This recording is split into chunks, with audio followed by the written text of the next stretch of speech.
Think about everything you've built in your organization, all the hard work, the value. But what if the biggest threat to all of that wasn't some rival company, but was actually already inside your walls? Well, today we're going to talk about exactly that, how to shield your business from fraud and corruption, and how to protect it from the inside out. So let me just ask you a question right off the bat. What do you think is the single biggest risk your company is facing right now? Seriously, just take a second and think about it. You might be thinking, okay, it's got to be a huge market shift, right? Or maybe some new crazy technology that's going to disrupt everything. Or, of course, that really aggressive competitor who's trying to steal your customers. And yeah, those are all very real challenges, for sure. But the most dangerous threat often isn't the one you see coming from the outside. That's right. One of the biggest and honestly one of the most overlooked dangers, it starts inside. We are talking about internal fraud and corruption. So here's our game plan for today. First, we'll get a handle on what this unseen threat really is. Then we'll look at the real cost of corruption. It's more than you think.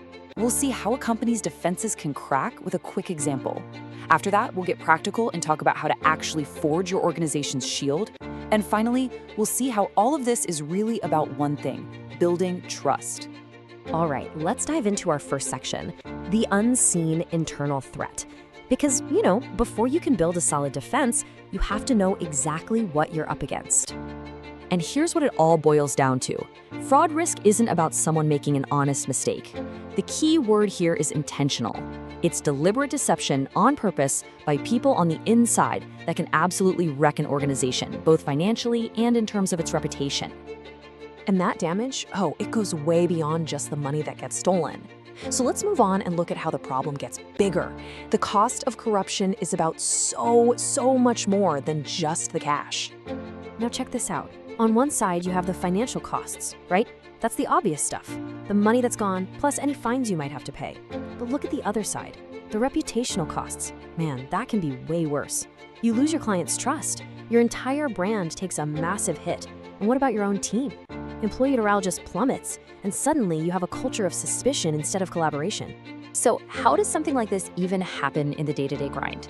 Well, it's usually not some big dramatic heist. It's more like a tiny crack that slowly spreads. Let's walk through a really simple example to see just how easily a totally normal process can go wrong. It all starts with something we've all seen a million times. An invoice shows up. But this one is marked urgent. That's a classic move, designed to create panic and rush things along. And here it is. This is the exact moment the shield cracks. Because of that feeling of urgency, someone decides to skip a step.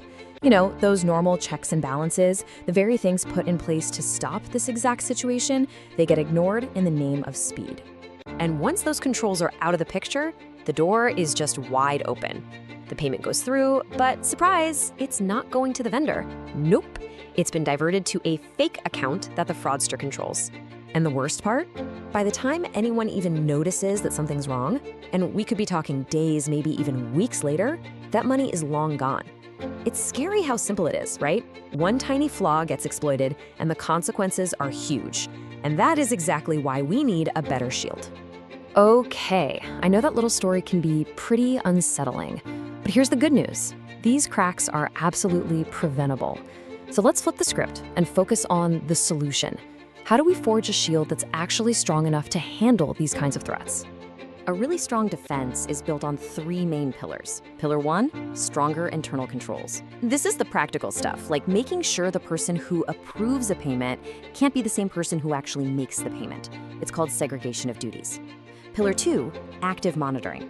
This isn't just sitting back and waiting. It means using systems that can flag weird stuff automatically, like an invoice to a brand new vendor that's being paid into an existing employee's bank account. Red flag. And pillar three, and this one is so important, cultivate an ethical culture. This is the human side. It's about training your team to spot those red flags and, crucially, making them feel safe enough to speak up when something feels off. All three of these together, they create a shield that is incredibly tough to get through. But here's the thing. A great anti-fraud program does more than just stop bad things from happening. It actually helps build something really positive. And that brings us to our final and maybe most important section. And this right here is the ultimate goal. When you have systems that are transparent, that are fair, and that are strong, you're not just preventing financial losses. You are actively building an environment of trust. Your team trusts that the process is fair for everyone. Your clients trust that you're an organization that operates with integrity. It actually turns your defense into a real competitive advantage. So, we'll leave you with this one question to think about. Look around at everything you and your team have built. All that value, all that hard work. Is your shield strong enough to protect it? Thanks for joining us for this explainer.